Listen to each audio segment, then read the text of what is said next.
بسم اللہ الرحمن الرحیم۔ کیا اغوان بنی اسرائیل ہیں؟ خلاصہ بحث۔ اس ساری بحث کا خلاصہ یہ ہے کہ اغوانوں کے اسرائیلی ہونے کی کوئی دلیل موجود نہیں۔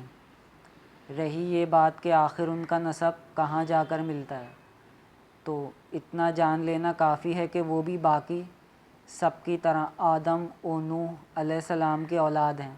بعض قبائل میں 1000-1500 سال کے انساب ضرور محفوظ ہو سکتے ہیں، مگر اس سے آگے حتمی طور پر کچھ نہیں کہا جا سکتا۔ اس سلسلے میں پیش کی جانے والی تمام تحقیقات قیاس آرائیوں پر مشتمل ہیں۔ اس میں اغوانوں کی کوئی تخصیص نہیں۔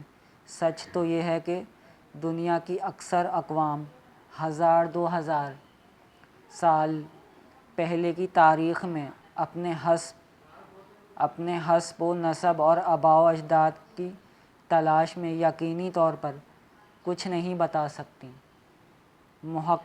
محققین ٹامک ٹویوں کے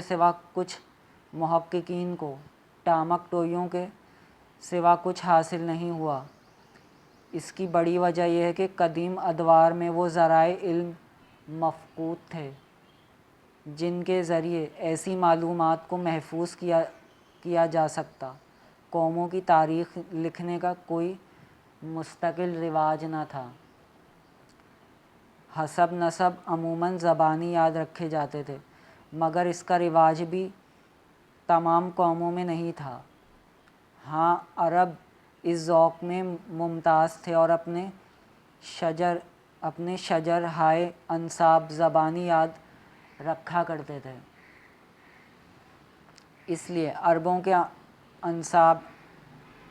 کے انساب اسلام سے کئی صدیوں قبل تک محفوظ مانے جاتے ہیں، مگر ایک حد تک جانے کے بعد خود عربوں کا نسب بھی ترتیب وار محفوظ نہیں ملتا۔ حتیٰ کہ محققین کے نزدیک صحیح احادیث کی بنا پر عربوں کے سب سے معزز قبیلے قریش کا نسب بھی عدنان سے اوپر محفوظ نہیں، تو کسی اور قوم کے بارے میں کیسے باور کرایا جا سکتا ہے کہ اس کے 3-4 ہزار سال قبل تک کے آباء و اجداد کا ریکارڈ محفوظ ہوگا؟ دوسری بات یہ کہ اغوانوں کے حسب اور نسب کی تلاش اور ان کے قدیم آباء و اجداد کی کھوج در حقیقت کوئی ایسا مقصد نہیں تھا جس کو اتنی اہمیت دی جائے۔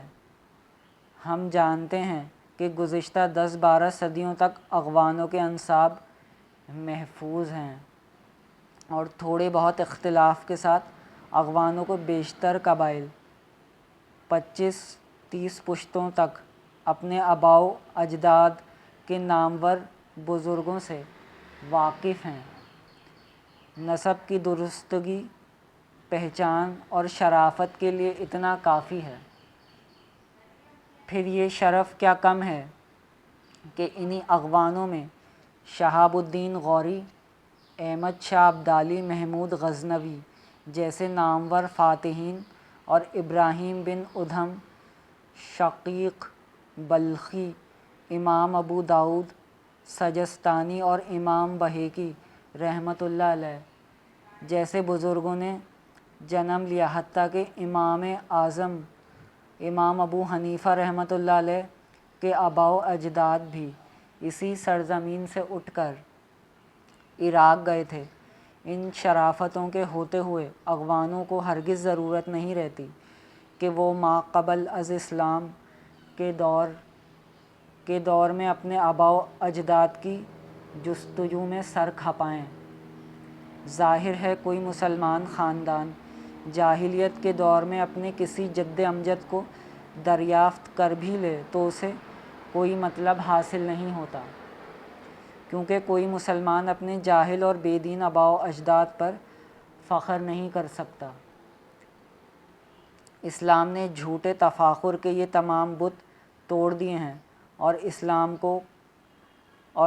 اسلام کو گلے لگانے والے افغان اسلام کی اس تعلیم سے خوب واقف ہیں۔ بس آج کے لیے اتنا ہی۔